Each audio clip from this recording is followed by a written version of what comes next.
Moving the Greymanes camp back to their home city in Pailune is one of the final milestone achievements in Crimson Desert. It comes with several benefits such as double the farm and ranch space, a personal storage capacity of 1,000 spots, a final permanent home that can be decorated, and it's also positioned near other city utilities such as a bank.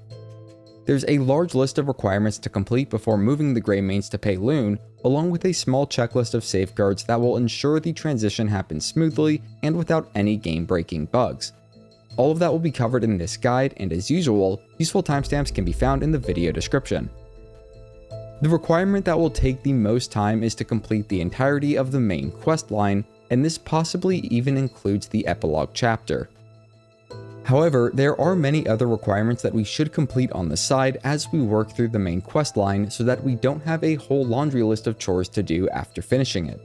By the time we are able to initiate the move, we will have completed nearly every Greymane Faction quest. The only one that I did not complete by the time of the move was To the Rescue under Scattered Embers. I'm not sure that quest can even be completed, but we should do our best to untie and rescue citizens of Pailune as we liberate various locations in the open world. Another quest that might not be necessary is under Grounds of the Sunrise, specifically the For a Better Tomorrow quest. This can be completed pretty quickly through a small exploit though, at least in the game's current state at the time of publishing this video. For that, we can go to Carl and view camp provisions. We can then press the input to package provisions and pack up all of any resource we want to donate, such as stone. We can then scroll over that packaged resource and press the takeout input and put it all back into camp resources or provisions. Finally, we can then donate one item from our inventory, and it will cause all of the resources we just packaged and unpackaged to be counted towards our donation requirement for that resource. The only resource or provision this doesn't work for is camp funds, but that donation requirement is not too terrible to fulfill genuinely once we get rich enough through other means. Now let's talk about the different Greymane Faction quests and when to prioritize doing them.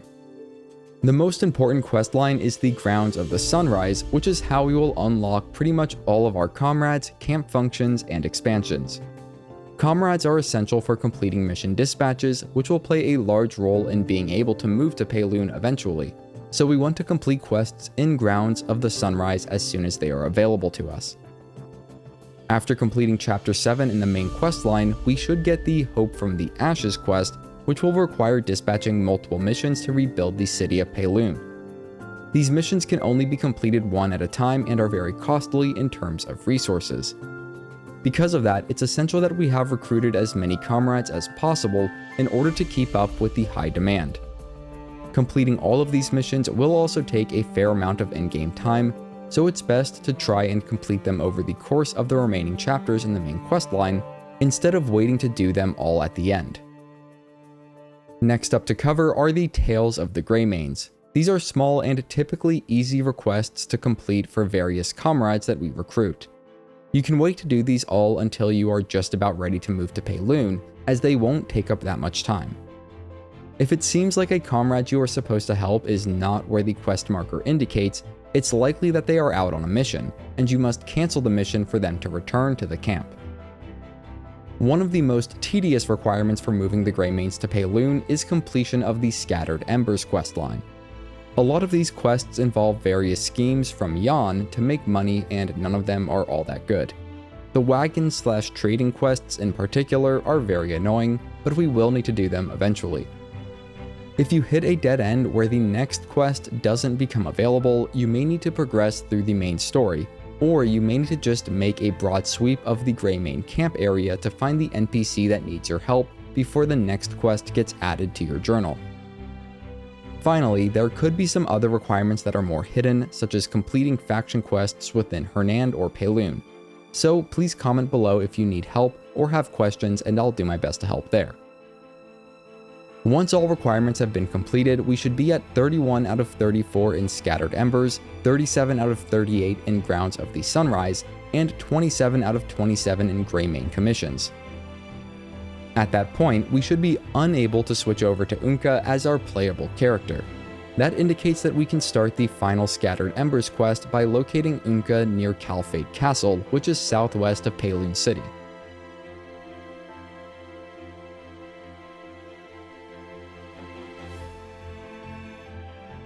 Locating Oongka will add that new quest to our journal. We can then follow him on horseback to the nearby village.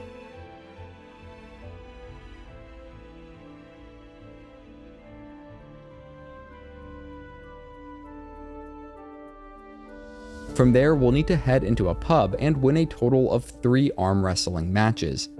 Spamming the required input is important, but it's just as important to nail the precision input part to win these arm wrestling matches.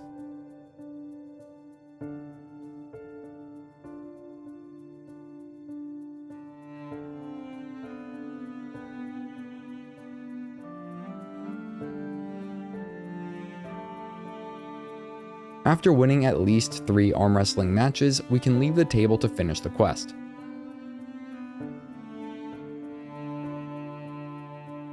The final grounds of the Sunrise quest, Homeward, will then be added to our journal. This is where we need to take some important precautions to avoid game-breaking bugs or other issues. The most important thing to do is to make a manual save in case anything goes wrong. Next, we need to cancel all active mission dispatches and ensure that all comrades are present back at the Howling Hills camp. Failing to do this is the main cause of game-breaking bugs during the transition. You should also know that any crops in the Howling Hills farm will not transfer over to the Pailune farm, so be sure to harvest whatever you want before proceeding. This might also apply to livestock, though I have not personally tested it. Last but not least, any decorations that are in your Howling Hills home will be stored away, and you'll need to redecorate your new personal home in Pailune if that's something you want to do. Once everything has been taken care of and we are ready to leave Howling Hills, we can visit Circus at his manor near Hernand Castle.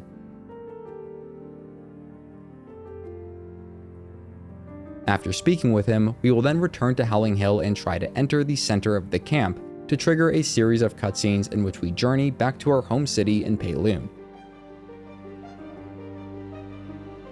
All that's left to do is activate the nearby fast travel point and get familiar with the new layout. It will be harder to navigate at first, but overall I'd say it is better organized than the camp at Howling Hill.